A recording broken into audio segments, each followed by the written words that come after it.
तुम्ही सांगा राजा, 300-400 रुपये रोज आहे आम्हाला. ते बी हप्त्यातून 1-2 दिवस काम असते, रोज काही काम नसते. सगळे यंत्रणा निघल्या, मजुरांना काय करा. आणि सरकारची महागाई एवढी, साखऱ्या कुठे, तेल कुठे, सिलेंडर कुठे, काय खाण काय प्यान काय राहा, काय समजत नाही बा सरकारनं काय केलं.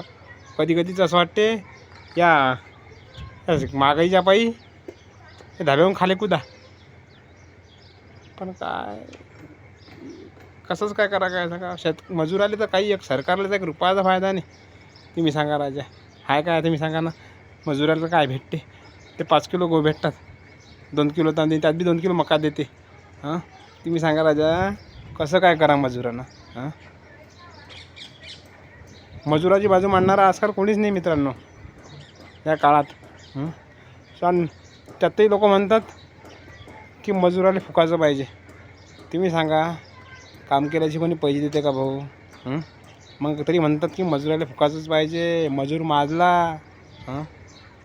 काय राजा, मजूर माजला असता तुम्ही सांगा राजा, तर कामाला काय गेला असता राजा. घरीच जपून राहिला असताना वाकईमध्ये तो. लोक काही बोलतात राजा.